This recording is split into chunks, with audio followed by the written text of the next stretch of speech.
Allah mengatakan mereka yang percaya kepada yang gaib. Jadi treatment kepada sesuatu yang tidak bisa dibuktikan itu, yang tidak bisa dibuktikan namanya gaib. Percaya. Ya. Treatmentnya itu percaya. Itu oke. Itu tidak melanggar matematika apapun. Itu tidak melanggar apapun. Justru diperkuat dengan teorema si Gödel nih. Karena ada peta bahwa ada sesuatu yang benar yang kamu tidak bisa membuktikan. Kalau kamu tidak bisa membuktikan, jalan lainnya ya cuma percaya. Iya, namanya gaib. Apa dikategorikan? Karena kalau pakai ilmu nggak bisa, wong nggak bisa dibuktikan. Gitu. Maka Tuhan menawarkan treatmentnya tidak ilmu tapi iman. Kan, gitu. Iman.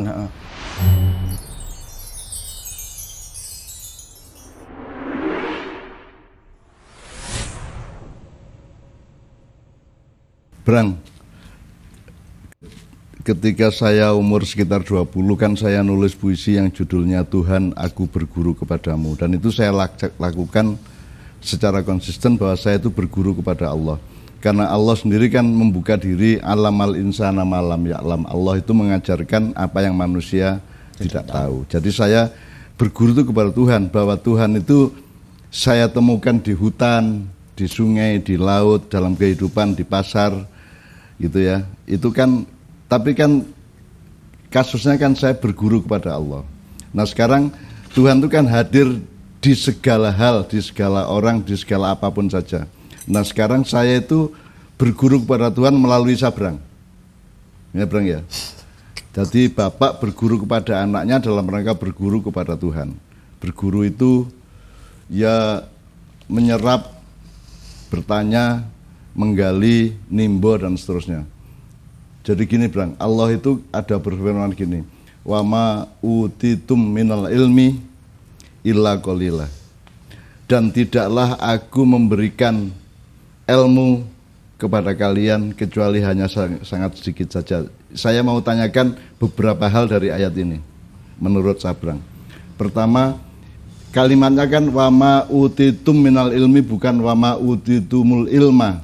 Jadi bukan saya kasih ilmu, tapi dari ilmu yang ada tak kasih ke kamu sedikit saja. Nah, sedikit ini kan relatif, iso sak cipratan, iso sak slogi, iso sak kolam, sedikit saja. Nah, jadi pertanyaan pertama saya gini Bang, di sini yang disebut itu ilmu, bukan pengetahuan. Kalau menurut Sabrang bedanya ilmu sama pengetahuan itu apa?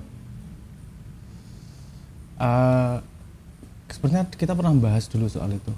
Nah, simpelnya gini aja. Ilmu itu yang kita kumpulkan sebagai analoginya. Kita ngumpulin pasir, kita ngumpulin semen, kita ngumpulin kayu, itu pengetahuan. Ya, dibikin jadi rumah, itu ilmu. Ya. Jadi kan ada bedanya ilmun sama khibroh. Khibroh itu pengetahuannya. Jadi makrifat itu pengetahuan, sesuatu yang diketahui, sesuatu yang diarifi. Jadi maklum itu artinya sesuatu yang diketahui, itu berarti pengetahuan. Tapi kalau ilmu itu tahap berikutnya ya, ketika dia sudah bertemu dengan diintegrasi, jadi bagian dari diri, jadi perilaku dan seterusnya. Gampangannya pengetahuan itu bahan-bahan yang diketahui, ilmu adalah cara mengolah bahan, kira-kira gitu Bang ya. Ilmu ketika sudah malakah pengetahuannya tidak hanya, kan kalau ilmu ada jarak nih, aku tahu, kalau aku tahu itu pasti ada aku yang tahu. Kalau ilmu udah nggak ada aku tahu, ilmu adalah aku, itu bagian dari aku. Ya, oke. Gampangnya gitu. Jadi itu aplikasi pengetahuan adalah menjadi ilmunya seseorang gitu ya. Nah, terus Tuhan mengatakan wa ma utitum minal ilmi illa qalila. Jadi gambarannya ada ilmu yang tidak terbatas. Ya. Terus sama Tuhan diambil setetes, entah segenggam atau apa gitu ya kepada manusia. Nah, gimana menurut Sabrang dari sudut, tidak dari ayat ini tapi dari sudut eksplorasi pengalaman dan pengetahuan Sabrang dari sekolah, dari mana-mana, sedikit tuh gimana maksudnya? Kalau ngomongnya sedikit itu kan nggak seperti matematis yang ngomong kilometer, yang ngomong kilogram. 2, 3, 10 gitu ya. Kalau kilometer, kilogram itu kita bisa membayangkan berapa, karena ada parameter 1 kilogram itu seberapa sih? Itu distandarisasi sehingga kalau ngomong 10 kg, dia berdiri sendiri udah tahu seberapa. Tapi kalau ngomong sedikit, banyak, lebih tinggi, lebih rendah, itu kalau tidak ada pembandingnya, itu nggak ngomong apa-apa gue. Jadi kalau ngomong sedikit, yang kita tahu bahwa dia hanya bagian kecil dari yang lebih besar itu. Satu gelas itu bisa banyak kalau Standarnya. kalau standar pembandingnya adalah satu gelas yang lain, gelas yang lebih kecil. Tapi satu gelas kalau dibandingin satu tetes. Sungai, ya jadi sangat kecil nih satu gelas. Nah, jadi kira-kira yang dimaksud Tuhan, aku datangkan ilmu kepadamu Hanya sedikit. hanya sedikit. Nah, problemnya adalah gini nih. Kalau kita mau ngomong sesedikit apa, kita kan harus tahu skala yang besarnya seberapa. Nah, itu kan kita tidak tahu. Berarti gini, saya tanya Bang, ini sedikit ini bahasanya Tuhan atau bahasa untuk manusia? Gini, kalau itu dari sudut pandang Tuhan, gue tak kayak sedikit loh, sedikit, hanya sedikit. Itu ya dari yang pengetahuan Tuhan. Sementara yang kita ketahui hanya sedikit, itu pasti ada bagian dari yang lebih besar loh. Yeah. Tapi sesedikit apa? Kan kita bisa ngomong gini, sedikit itu 1/10, 1/20, 1/30, itu seperberapanya aja kita nggak tahu. Yang kita tahu bahwa itu lebih sedikit, lebih kecil daripada yang besar. Sedikit ini kan tidak ada regulasi pastinya ya, tidak ada ukuran pastinya. Sedikit itu sangat universal, sangat apa ya? Ya dia relatif, butuh pembanding itu, butuh pembanding itu. Dan manusia nggak bisa susah ngomong seberapa sedikit karena nggak tahu yang besar itu seberapa. Yeah. Gini maksudnya, kalau ngomong 1 meter itu sedikit dibanding karena kita tahu perjalanannya adalah 2 kilometer. Oh, 1 meter sedikit. Kita paham nih sedikitnya seberapa. Kan Allah bilangnya hanya sedikit dari seluruh ilmu yang ada, gitu ya kira-kira ya. Itu aja oleh manusia sudah bisa dijadikan pesawat terbang, internet, ya toh, WA, Instagram, apa kendaraan, segala macam bentuk-bentuk pengetahuan yang diilmui oleh manusia kemudian menjadi kemewahan di seluruh dunia. Nah, itu kan Bang. Jadi sehingga manusia kemudian tidak merasa sedikit lagi. Dia merasa berilmu, dia merasa pakar. Makanya terus ada standarnya adalah misalnya ekspektasi, kan gitu. Nah itu gimana Bang? Jadi yang sedikit dari Tuhan itu aja sudah melimpah ruah bagi manusia. Wajar, nggak usah ngomong manusia ya. Kita ngomong dari kecil sampai besar aja selalu ngerasa gitu. Anak kecil, anak SD dengan pengetahuannya, dia merasa banyak. Dia hanya ketika dia SMP, dia bisa berpikir, ternyata ketika SD itu dulu saya sedikit. Nature-nya memang seperti itu. Kita hanya bisa membandingkan dari yang kita ketahui dengan yang di dalam area yang kita ketahui. Untuk bisa meloncat ini, kita harus mengakui bahwa ada sesuatu, kesadaran utama bahwa ada sesuatu yang kita tidak ketahui. Tersebut baru kita bisa ngomong. Jadi kan kalau pengetahuan itu kan mengandaikan ada yang menjadi pengetahuan, ada yang tidak menjadi pengetahuan. Tidak menjadi pengetahuan bisa ada 2 macam loh Bang. Sesuatu yang manusia tidak tahu tapi sebenarnya dia bisa tahu asal mempelajari. Ada lagi pengetahuan yang tidak mungkin diketahui oleh manusia. Itu kita jangan ngomong agama dulu, pokoknya dari sudut dari pijakan pengetahuan dan ilmu tadi, Bang. Kan ada 2. Misalnya kalau Allah menyebut ghaib ya, itu kan sesuatu yang tidak diketahui manusia. Tapi kan ada sesuatu yang bisa tidak diketahui tapi bisa diketahui. Misalnya TV kok bisa ada gambarnya. Itu kan banyak orang tidak tahu, tapi begitu dia mempelajari dia menjadi tahu. Tapi kan ada fakta dalam kehidupan yang memang tidak mungkin diketahui. Nah itu menurut menurut ilmu modern gampangannya itu gimana Bang? Ada sesuatu yang tidak mungkin diketahui, yang mustahil diketahui manusia. Ini kan pada level, untuk seperti yang saya katakan tadi bahwa untuk mengetahui lebih besar itu butuh alat yang berbeda dengan mengetahui yang lebih kecil itu tadi. Jadi kalau kita mau pakai ilmu fisika, kita nggak bisa ngomong itu nggak mungkin diketahui loh. Kalau ngomong pakai ilmu itu nggak mungkin bisa diketahui karena selalu areanya bisa ngomong itu belum diketahui loh. Nah kita bisa ngomong pasti itu ketika kita masuk ke area matematika nih sebenarnya. Karena matematika imajinatif, dia pakai logik sebab akibat. Dan di matematika sendiri ada yang namanya Gödel incompleteness teorema. Yang itu ngomong bahwa sebuah sistem itu sebuah sistem, mau dunia mau sistem sains, mau sistem agama atau bahkan sistem jagat, semua sistem itu dia ada dua pilihan perjalanan nih. Dia mau milih tidak konsisten atau tidak lengkap pengetahuannya. Nah, problemnya kalau sistem tidak konsisten, dia bisa membenarkan dan menyalahkan semua hal. Mau ora konsisten kok. Dia pakai standar yang berbeda untuk urusan berbeda. Jadi sistem itu bisa dikatakan ra ono manfaate. Ngawur. Ya, cuman untuk alasan, boleh ngawur, orang nggak ada dasar konsistensinya. Jadi satu-satunya pilihan adalah nggak lengkap. Jadi gampangnya gini, ada sebuah kebenaran yang tidak mungkin dibuktikan. Itu bukan kalimat saya, itu bukan pendapat, itu teorema matematika.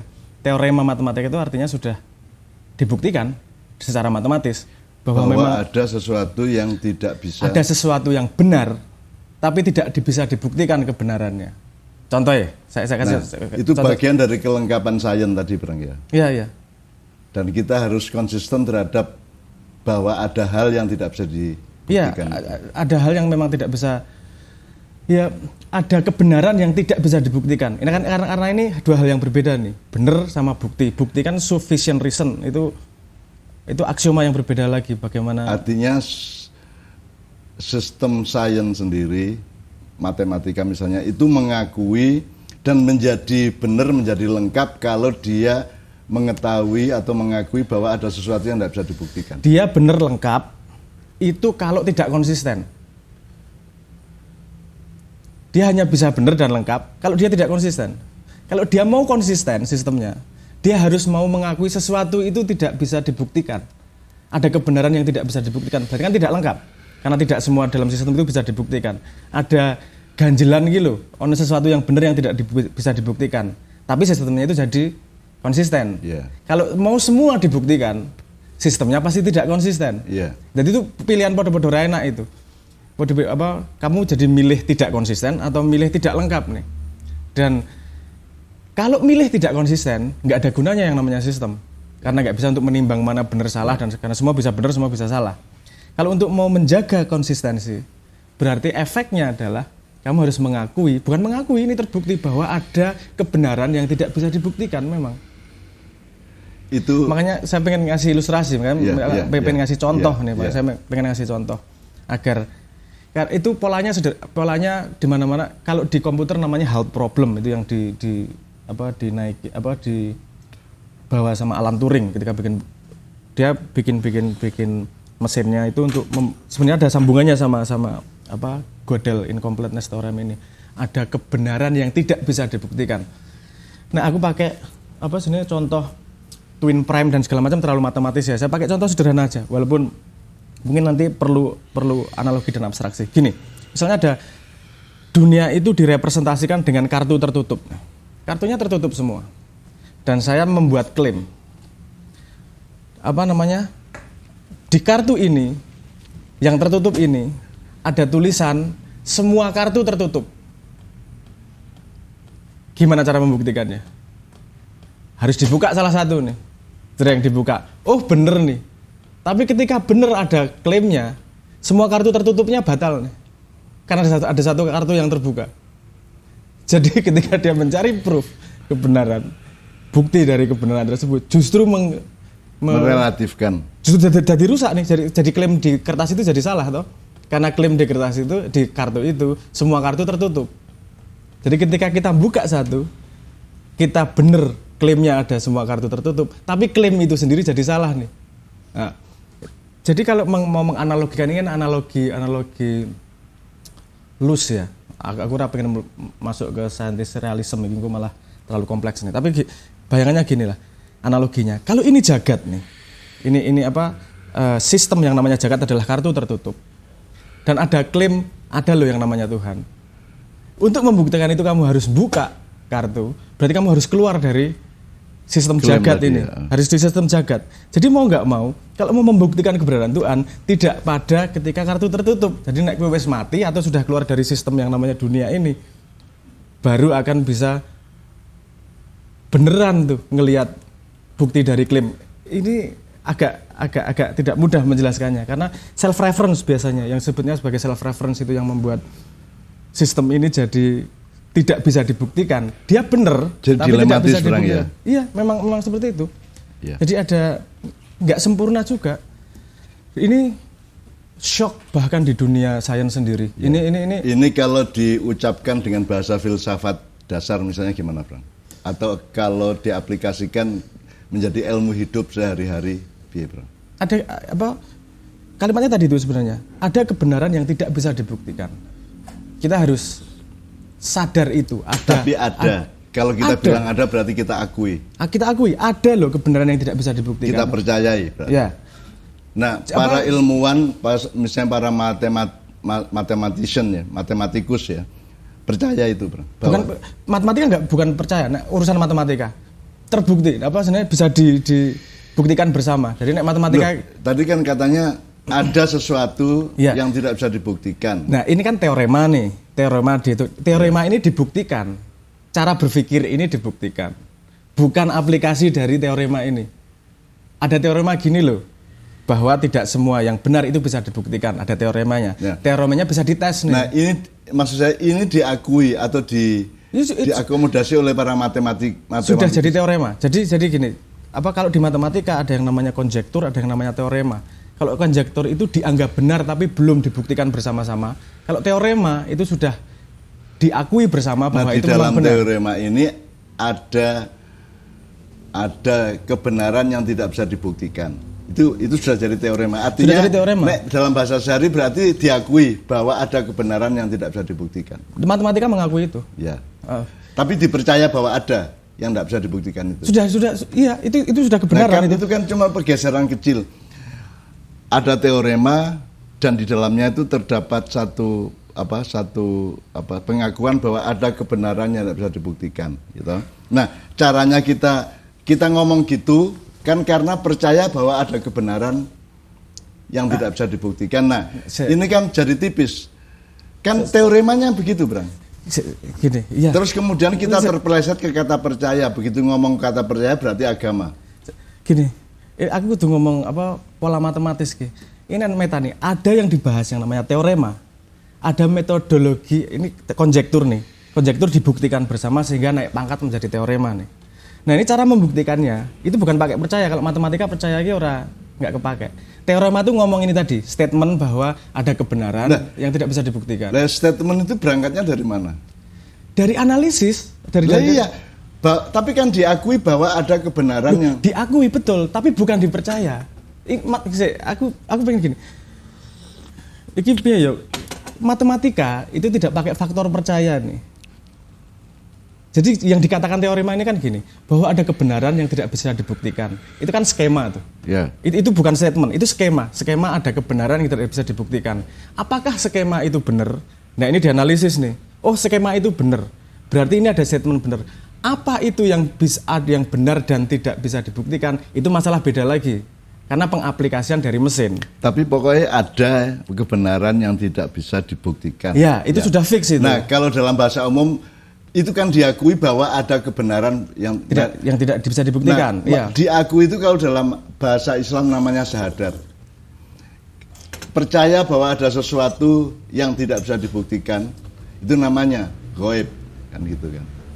Itu iman namanya, iman kepada yang ghaib. Dalam ini ada bahayanya dalam tanda petik yang harus kita tajam nih. Kan ada kalimat kunci nih bahwa ada kebenaran yang tidak bisa dibuktikan. Itu kalimat kunci. Yang harus diperhatikan adalah kebenaran yang gimana loh yang tidak bisa dibuktikan. Nah, itu yang kita kan susah ngukur sebagai manusia.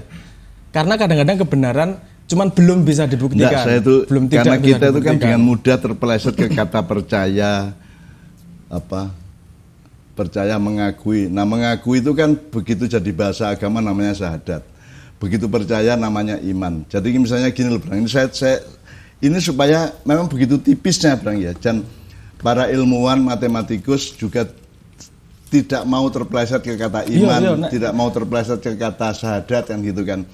Jadi kan kalau misalnya tadi kan saya berangkat dari wama utitu minal ilmi ya. Sekarang saya ambil ayat yang lain.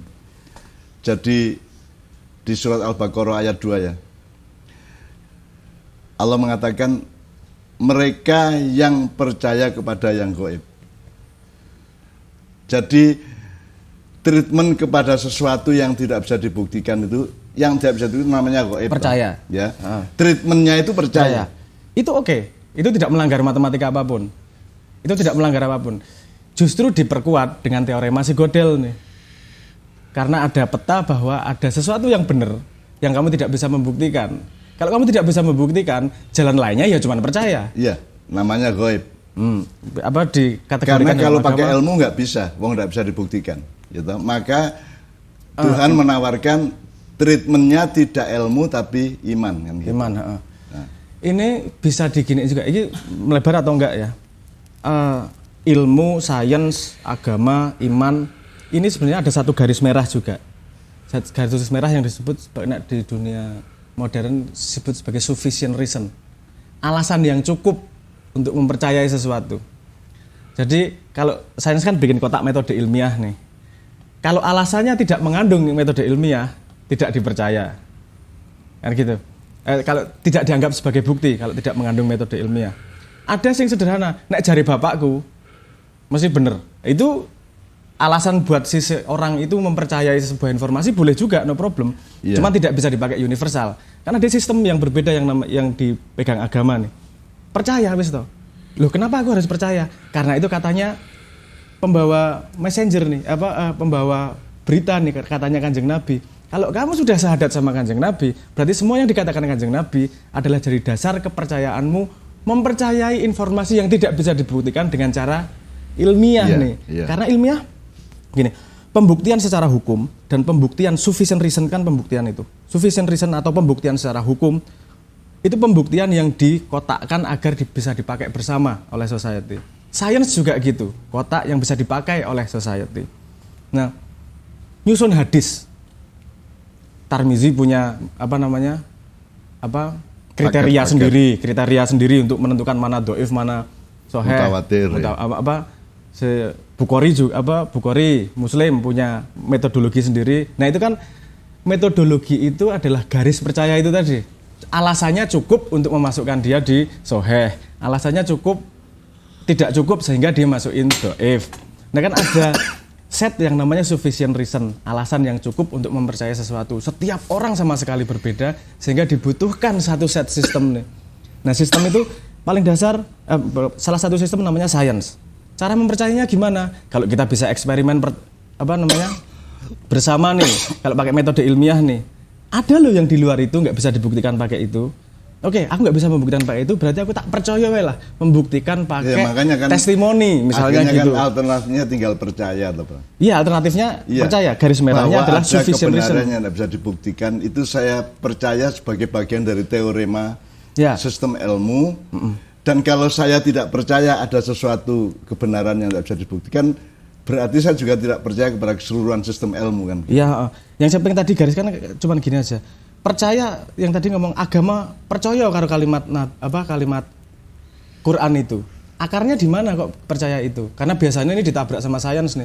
Nggak bisa dibuktikan oleh sains. Akarnya berbeda nih. Dia percaya pada informasi Quran adalah garis testimoni nih, karena testimoni dari Nabi Muhammad dapat kabar dari berita dari Tuhan. Jadi metodologi percaya dia itu berdasarkan testimoni. Sebenarnya kasusnya dalam kehidupan tidak hanya kepada Nabi, Bang. Awam itu ilmuwan juga bisa mendapatkan testimoni yang sama. Oh, yang ngomong ini Pak Profesor ini kok, maka dipercaya kan gitu. Testimoni juga sebenarnya kalau mau menyadari, testimoni juga itu kok juga dipakai kok. Ya kayak media massa. Jari media massa ini, jari akunnya ini kan jadi dipakai juga. Cuman kalau ini kan clear nih. Kalau kamu percayakan sama Kanjeng Nabi, makanya perlu syahadat nih, karena syahadat jadi aksioma untuk kamu mempercayai berita-berita yang dikatakan oleh Kanjeng Nabi. Jadi alur sufficient reason-nya kayak gitu.